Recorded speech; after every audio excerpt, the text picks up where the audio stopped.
আমাদের নেত্রকোনা জেলার মোহনগঞ্জ থানার বিখ্যাত কয়েকটি জায়গার মধ্যে একটি হচ্ছে শৈলাজারঞ্জন একাডেমি, যেটা হচ্ছে অবস্থিত হচ্ছে বাম, যেটা দেখতে হচ্ছে খুবই সুন্দর। মোহনগঞ্জের 7-8টি স্পটের মধ্যে সবচেয়ে সুন্দর হচ্ছে এই স্পটটি। আজকে হচ্ছে আমরা যাচ্ছি শৈলাজারঞ্জন মজুমদার একাডেমিতে।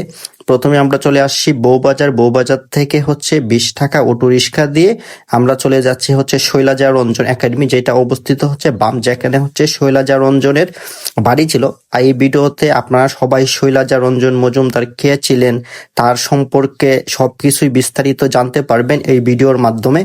আমরা এখন চলে আসি হচ্ছে শৈলাজারঞ্জন সাংস্কৃতিক কেন্দ্র, বাম, মোহনগঞ্জ, নেত্রকোনা। আমরা আসার পরে প্রথমেই টিকিট কাটতে হবে, ওই জন্য হচ্ছে টিকিট কাউন্টার আছে। এই যে টিকিট কাউন্টার, আমি যে জায়গার মধ্যে দাঁড়িয়ে আছি, টিকিট কাটার পরে টিকিট হচ্ছে মাত্র 20 টাকা। 20 টাকা দিয়ে টিকিট কাটার পরে আপনারা ভিতরে প্রবেশ করতে পারবেন। আর এটা হচ্ছে আপনার সকাল 11টা থেকে রাত্রে 10টা পর্যন্ত খোলা থাকে, যে কোনো সময় আসলে আপনারা ঢুকতে পারবেন। আর বিশেষ করে আসার পরে দেখবেন মানে অনেক সুন্দর একটা জায়গা, যেদিকে হচ্ছে বিভিন্ন সাংস্কৃতিক প্রোগ্রাম, যেমন হচ্ছে বিভিন্ন রকমের গান, তারপরে সাংস্কৃতিক প্রোগ্রাম, কালচারাল প্রোগ্রাম, এগুলো অনুষ্ঠিত হয়ে থাকে প্রতিদিনই। মোহনগঞ্জ নেত্রকোনা জেলার হাজার হাজার দর্শনার্থী ওই বাহাম মোহনগঞ্জ আসে ওইটি দেখার জন্য। আর ওই শৈলাজারঞ্জন মজুমদার আসলে কে ছিলেন? তিনি জন্মগ্রহণ করেন হচ্ছে বাম, যে ভিডিওতে যে জায়গাটা দেখতেছেন ওই জায়গার মধ্যে। তারপর নেত্রকোনা দত্ত হাই স্কুল থেকে পড়াশোনা করার পর তিনি চলে যান হচ্ছে ভারতে।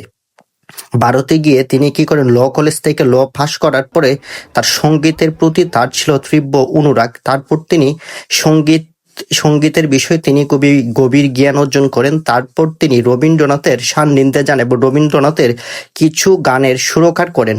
তারপর রবীন্দ্রনাথের সকল গানের অনেক কাজ তিনি করেছেন এবং রবীন্দ্রনাথের খুব কাছে তিনি চলে যান। এবং তিনি বিশেষ করে হচ্ছে 1975 সালে তিনি এই নেত্রকোনা এই বিটাতে তিনি আসেন এবং রবীন্দ্র ভারতী বিশ্ববিদ্যালয় থেকে তিনি ডিলিট উপাধি লাভ করেন। এবং এছাড়াও তিনি বিভিন্ন ধ্যান, তপস্যা, অবিকৃত সুরে উচ্চারণে রবীন্দ্রনাথের গানের প্রচার করেন। এবং তিনি জন্মগ্রহণ করেছিলেন 1900 সালে এবং তিনি মৃত্যুবরণ করেন 1992 সালে।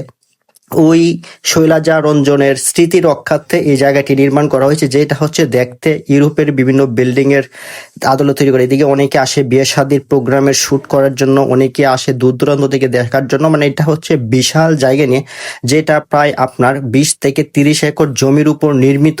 আর যেটা হচ্ছে অনেকটা এরিয়া, যেটা হচ্ছে আপনি যে কোনো সময় আসতে পারবেন। খুবই সুন্দর গুছানো একটা পরিবেশ। এদিকে আপনার যদি বিকালের দিকে পরিবার, বন্ধু বান্ধব, ফ্যামিলি যারা আছেন শহরের মধ্যে ঘুরতে চান, এদিকে আসতে পারবেন। আর এদিকে অনেক বিকালের দিকে সানসেটটা হচ্ছে খুবই সুন্দর।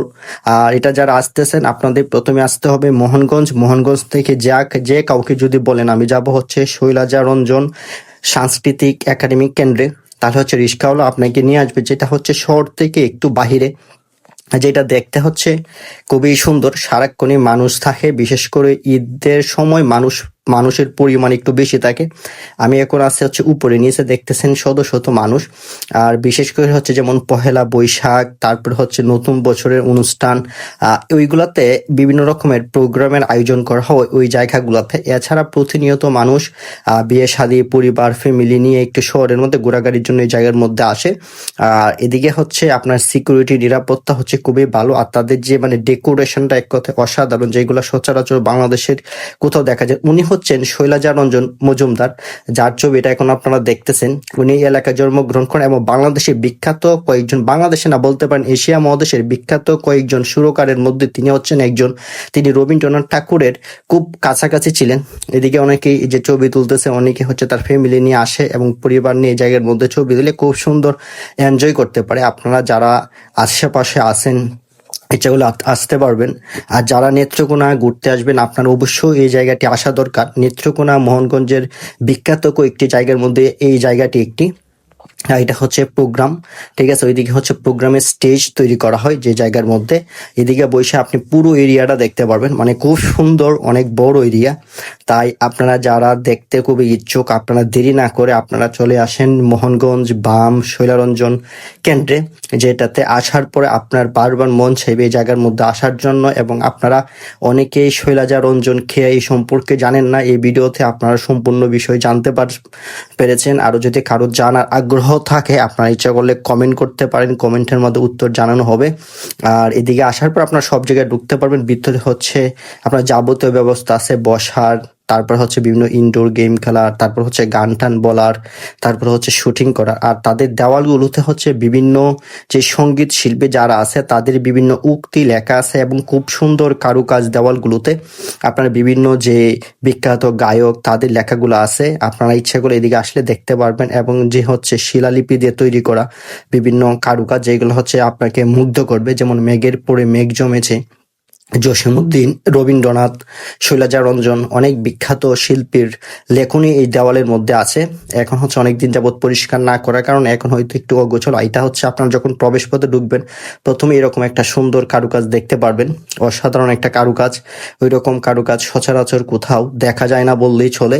তা সবাইকে অসংখ্য ধন্যবাদ, সবাই ভিডিওটা লাইক কমেন্ট শেয়ার করে দেবেন এবং যারা শৈলারঞ্জন সম্পর্কে জানেন না তাদেরকে জানার সুযোগ করে দেবেন। সবার সুস্বাস্থ্য এবং দীর্ঘায়ু কামনা করি। আজকে এই পর্যন্তই।